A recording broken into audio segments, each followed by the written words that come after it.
We have the right names today, which is important. True. So I think I figured out how to change the title of the show for like the daily episodes. That way it's not always can we figure it out on Thursday. I wish they prompted a little bit more about that. That was kind of confusing. I was like, man, everyone really likes the Thursday episode. That's Yeah. interesting. But Yeah. wait a minute. I'm wearing the thing I was wearing this morning. That's very bizarre. So yes, very Yeah. interesting. I thought maybe you were trying some sort of split test where if we put the wrong day, people would stop down and check it out. I'm so far behind. I got to get caught back up. Oh my gosh. Yeah. Yeah. Yeah. Yeah. Nope. That would be cool if I was smart enough to do that on purpose and it actually worked in the way that we wanted it to. Yeah, for sure. All right, my friend, we have to talk about something because I talked about it in Slack yesterday. Yep. Everyone seems to think that I'm up in arms about it. I'm not up in arms about it. I just think it is a hilarious situation. Okay, so there's a guy who is watching the stream and he sends me a message after the stream, right? And it says, hey, love the stream. It's really, really good. What are you guys using for the stream? And I was like, well, here's the thing. We were using StreamYard. Now we're moving over to Restream. Good morning, Dylan. And hold on, I'm pulling up the photo because I took a screenshot of it. Okay. Good morning, Dylan. So I said, thanks. We started on StreamYard. We moved over to Restream. Both are solid. Awesome. Thank you. Okay. Thank you is usually an indication I'm done with this kind of conversation. I'm ready to move on, right? It happens a lot when you're in DMs. So, Yep. hey, you're welcome. Are you launching a stream? Yes, I plan to launch one very soon. Okay, so nice. Are you stuck on anything other than the tech, or was that the last sticking point? Yep, that was the last sticking point. Thanks a lot. Right. So now the two salutations to me indicate there's like a little bitty boop kind of lid being put on top of this thing, right? Because Yep. people do these things without realizing that they're doing it, right? So Yeah. this person sends me, I have no relationship with this person. We're just connected on LinkedIn. Good morning, Michelle. And Michelle. this person sends me this message to collect some free information for me about how we're doing this thing that we're doing. Okay. This person's tagline, their headline on LinkedIn, is helping high-ticket coaches, consultants, and creators get new clients and make more money without those sleazy cold DMs. Okay, which I take a little bit of offense to as a salesperson, because this person. That's the real story here. Well, here's the thing. The thing that frustrates me about this is if he did the same thing, John, really like your live stream. I'm curious. How do you get it done? Well, we're doing this and this and this. Interesting. Okay. That itself is not a cold DM. Like it's not a bad DM. It's not a sleazy DM. It's not. There's nothing wrong with that at all. That's how I take it. Exactly. And the conversation that I took that would happen after that is also okay. Sure. Okay. So what? Yeah, because you extended it. So yeah. Yes. The point that I think is hilarious is you won't message people to say, I think I can help you. Because that's scammy. But you will message them and be like, hey, what are you using? Will you help me? Will you save me some time? Okay. Around these things, right? And so in the Slack community last night, we're talking about this, and I'm like, hey, like, does anyone else find this funny? And everyone, I guess, kind of thought that I was mad. I'm not mad. I just think it's hilarious because it's the same action. Like, no relationship, no conversational foundation. Hey, let's start a conversation. That's what selling is. And this person is able to do it, but it is also adamant that he won't teach his clients that, and that it's not like the right way to get business. Okay, so here's the difference between you and me, I think, here. This is why I was asking if I read it wrong. I fully am aware that could be a backdoor technique to try and start a conversation later, a week from now, because, hey, remember I reached out, here's the podcast. Also, check, would you like to, blah, blah, blah, blah, blah. Absolutely. Right? That's a very common technique. People reach out about something and try to be genuine. And so that's when I was like, this doesn't really seem cold or sleazy to me. It seems like he saw something. He watched our show. So that takes away the cold part for me, partially. I'm not saying it's not a cold DM, but like it's not a cold feeling DM. Because you asked me what's the difference. I was like, tone, I think, mostly. For cold and sleazy, that's a tone. Cold and That sleazy. is a tone for sure. Yeah. But So I was like, either he's going to backdoor you here in a week and ask you to buy his stuff or join his club or something, mhm, or he was legitimately just asking for help because he liked what we were doing. yeah. Probably not, but that's it. That's it. I was like, cool. All right. No biggie. Well, okay. What there were thousands of people right now today sitting at their desks, right? Because it's 8:30 on East Coast time, right? And so Okay. there are people like Levi who work on East Coast time, who work for East Coast companies. Levi. Levi. And like they are terrified because they're terrified to send an email like I received from this person because in their head it is tied to all of these other things, Yeah. right? Yeah. So what is hilarious to me is that if I was trying to prospect this person, I would send a message just like that. I would go find something that they're working on. I would find something that they're doing, something that they're passionate about. Hey, Yep. this is really interesting. How do you do this? Right? And then have this really great conversation. So the thing that I think is funny about it is that all cold DMs should be like the one that I got, Uh-huh. right? Because then it's just an exchange. We're just going back and forth. It's not any big deal. There's no pressure on it at Yeah. all, right? If anything, we can see how much this person wants to get away from me once they get the information that they were wanting, right? Mm-hmm. Because you can look at how they wrote the first couple of sentences. Hey, we're going to do this. We're going to do this. We're going to do this. Yeah. Oh, it's this. Okay, thanks. See you later. Are you starting one? Yep. Oh, bailed. Do you, Yeah. do you need any help? Nope, we're good, right? So I see. you wanted my help to get the information and get the value, and then you backpedaled immediately and put this little lid on the conversation, which I think is funny for a whole other kind of realm. I follow now. Okay. Okay, so I didn't follow that. That's what's hard about Slack sometimes too, right? Because you don't exactly know the nuance of the question. So yeah, no, exactly. makes So, sense.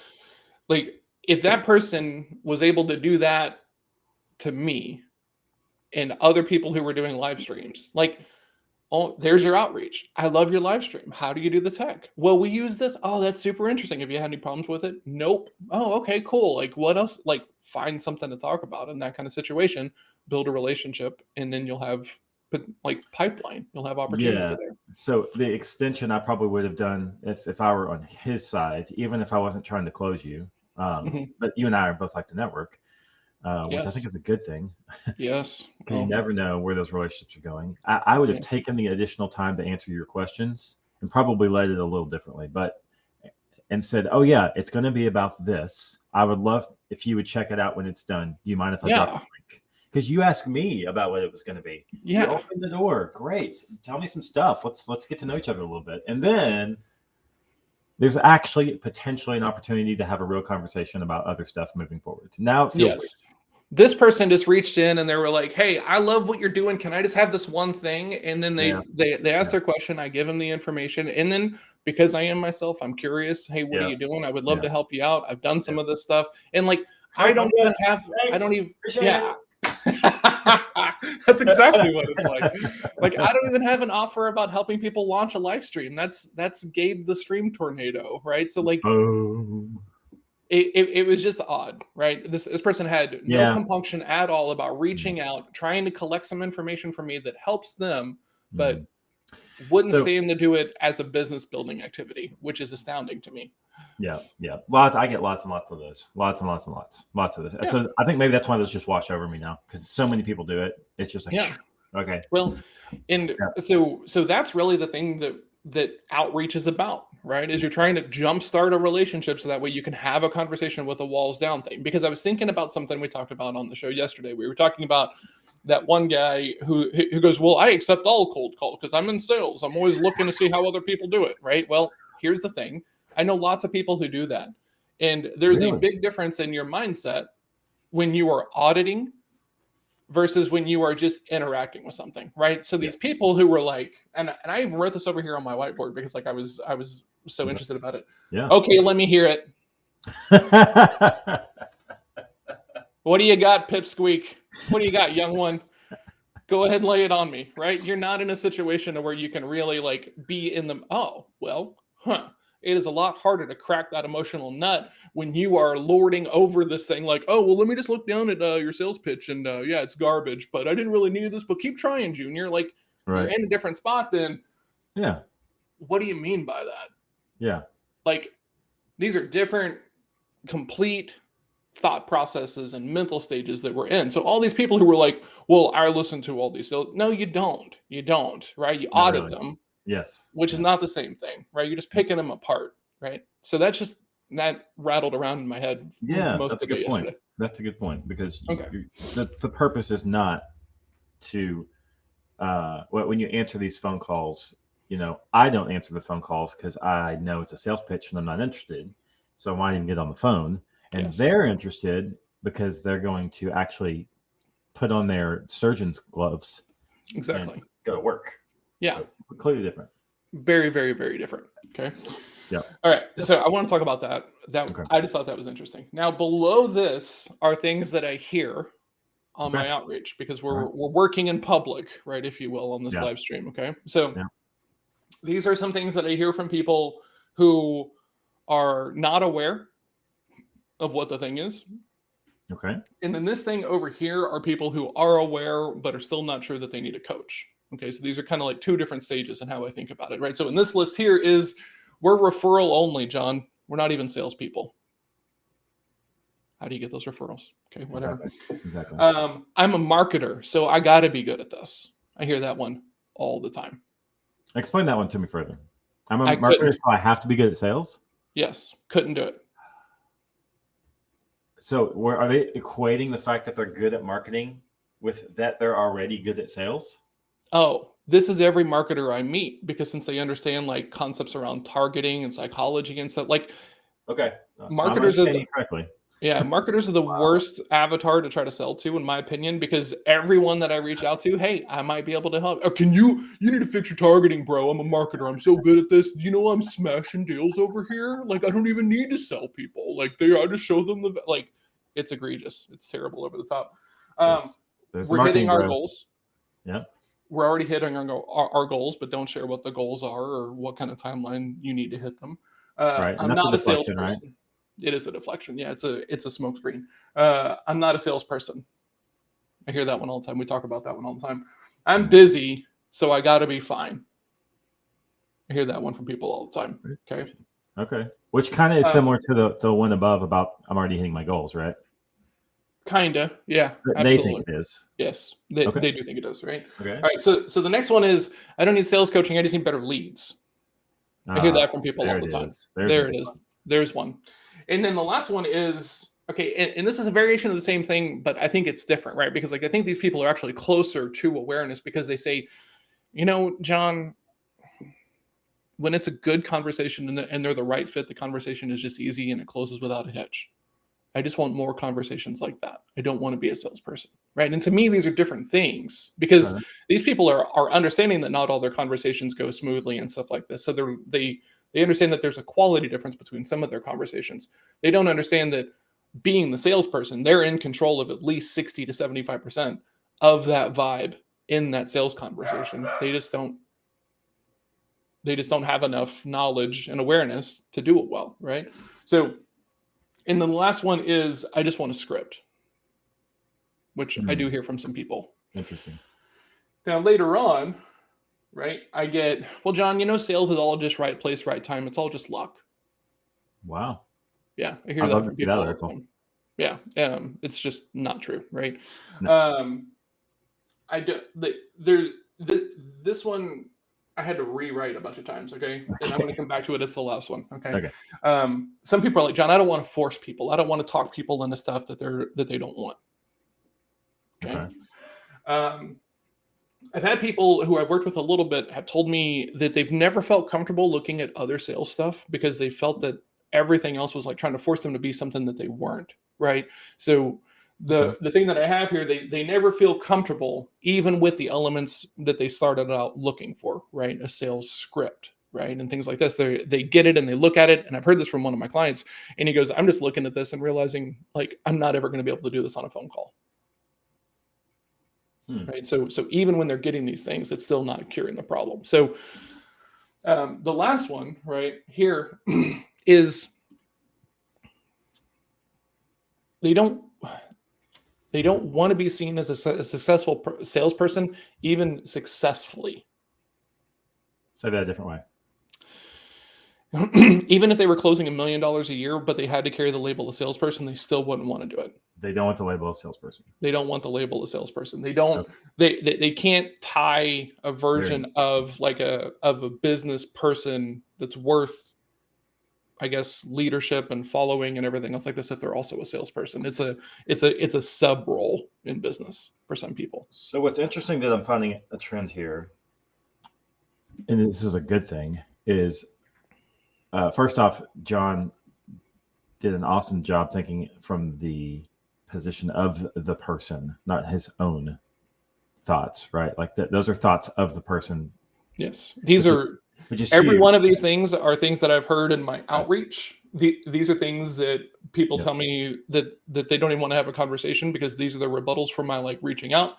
These are my rebuttals for later on in the conversations if we get to a conversation.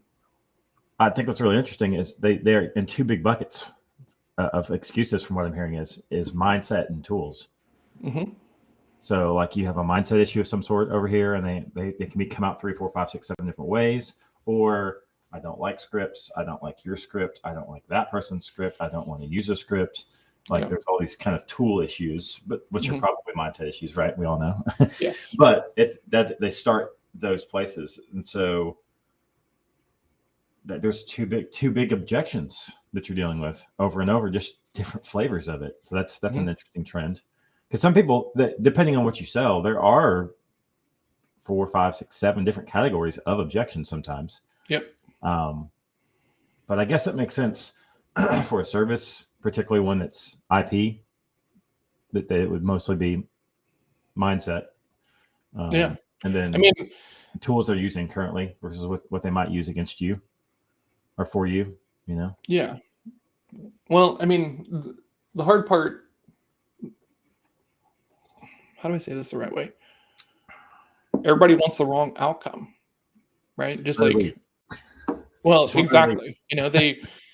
These people who are like, well, I just need better leads. Okay, well, you're running the conversation.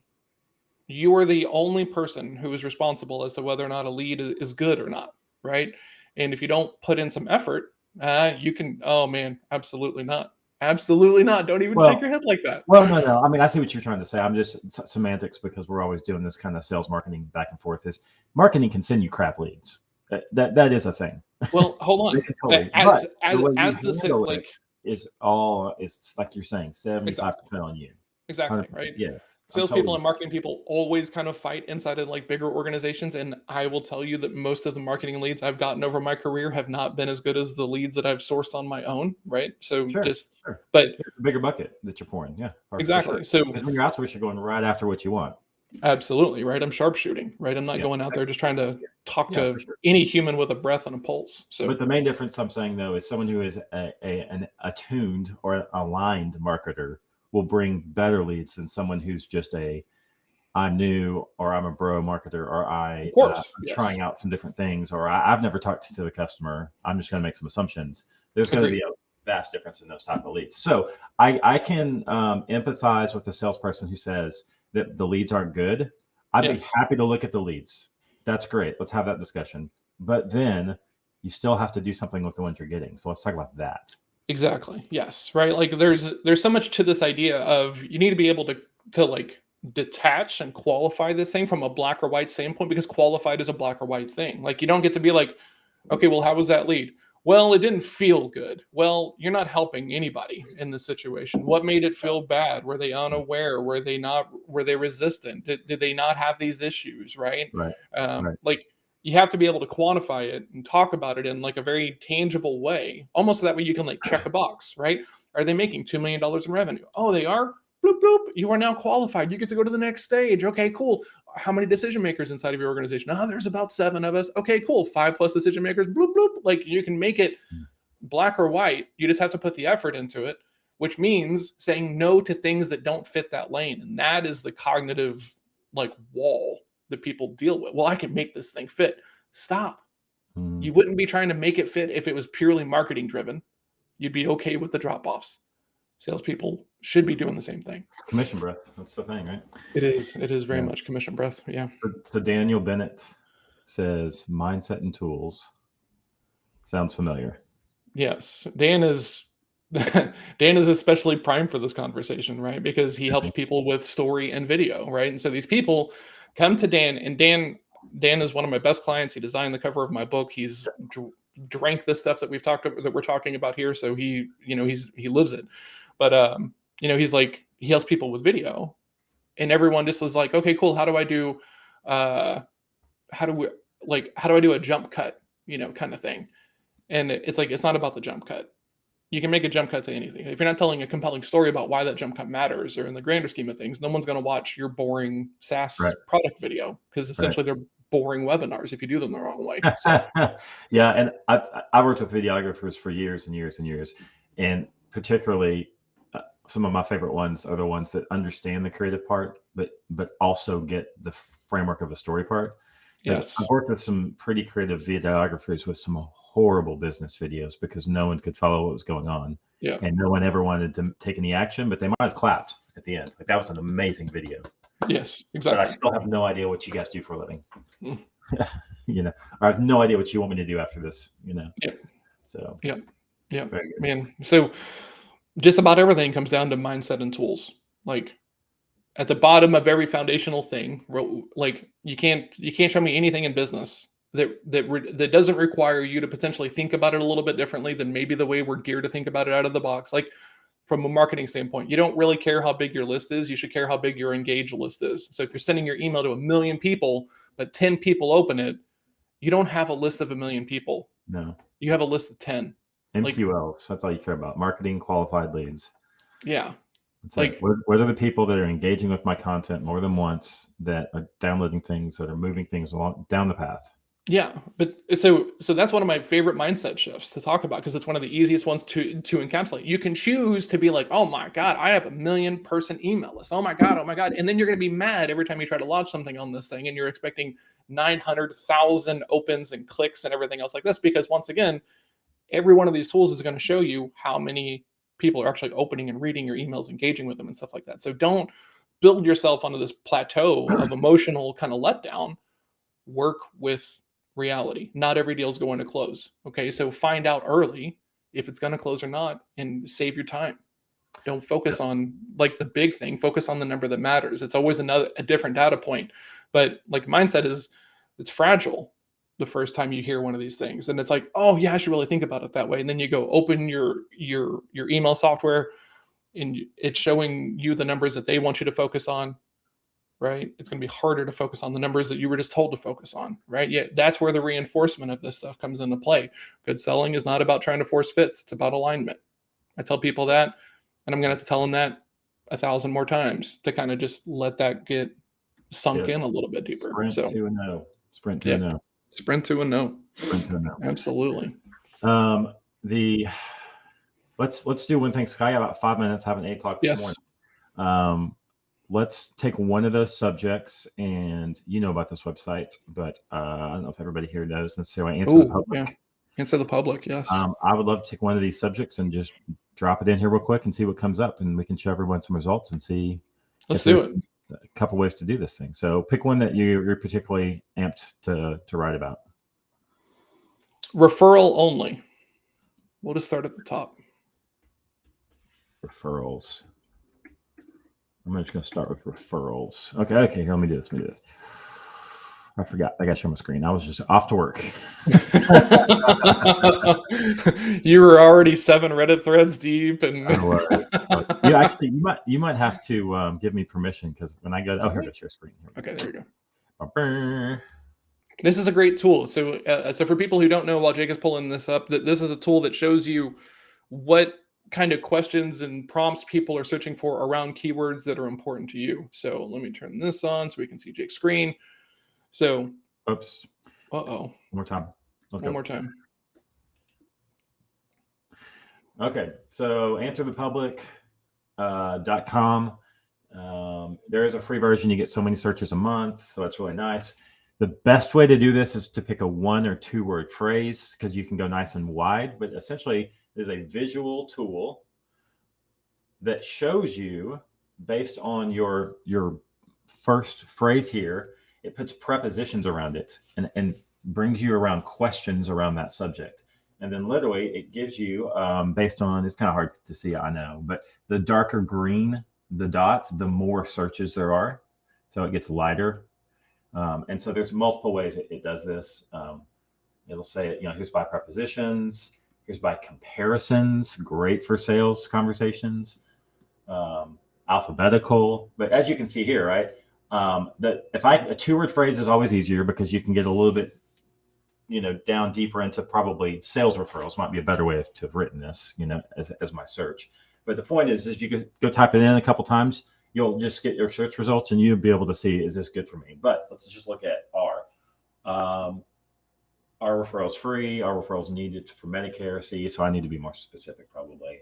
How to refer, referral traffic, referral codes, how referrals help your business.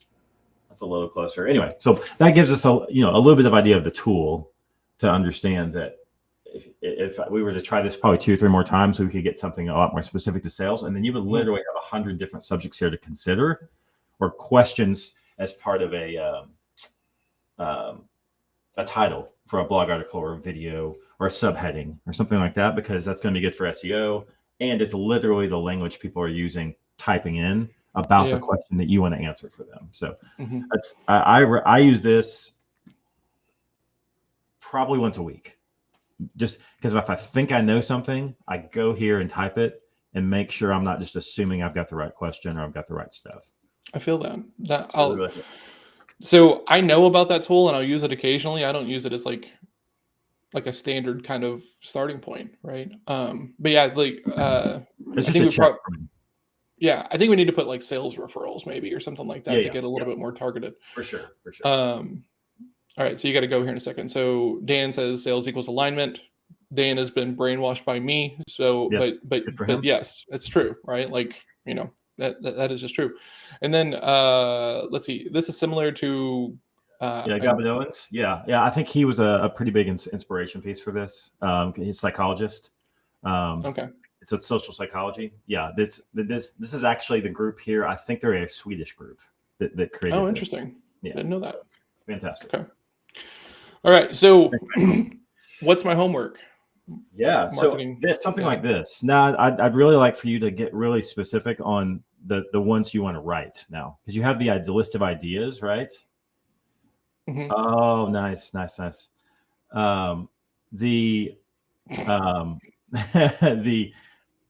You have the ideas, you have the queries, essentially, you have the things that they're trying to do. Mm-hmm. Now you need to actually go find out like what are the specific questions so that you can write and answer the question in your article. Versus, because I think the danger here is, because we have cursor knowledge, is to go, okay, this is the subject area, I'm going to go right on the subject area. Yeah. Versus, hey, how do I do this thing? Oh, I'm glad you asked that. Here's how, Or, I mean, it doesn't have to be like a Q&A necessarily specific from a format standpoint, but you do want to make sure that, the whole point is to remove objections. And so you want to go, okay, if this is your objection, I want to speak to that specific thing that you're getting to. So the homework I would think would be to go actually put some potential blog, titles or subjects together for your top 2 or 3 there. Okay. So that's the homework for today. Mm-hmm. Cool. I think so. And tomorrow, everybody, or no, I'm sorry, not tomorrow. It's only Wednesday. It's not Thursday. My days are all mixed up. Friday, we're having a guest. Quentin Allums is going to be hopping on here. Quentin Michael Allums, excuse me. Yes. That's so right. Quentin has done amazing stuff. He's a big TikToker. He's got a huge network on LinkedIn. He worked for Lewis House. He's done some amazing stuff around content and personal branding. And since we're talking about content and personal branding on here, I thought he would be an amazing person to come talk. So he's going to be here Friday morning, coming to hang out with us again. He was on the first round of BiL, so he's very familiar with the show and everything. He has a huge goal right now. So if you go check out his TikTok, he's talking about that he plans to make $1 million in a year, right? Because he's seen some other people do it. So he's challenging himself. And we're going to be kind of grilling him, talking about how he plans to do this thing. It's going to be awesome. So that'll be Friday morning. Come check it out. It's going to be rad. Yep. I'll see you there. Absolutely. All right, man. Enjoy your day. Do you need anything from me? I don't. Not today. Okay. I'm locked down. Busy day. Awesome. Yeah, mine is also stacked. So, all right. We'll see you in the morning. All right. Bye, y'all. Bye, y'all.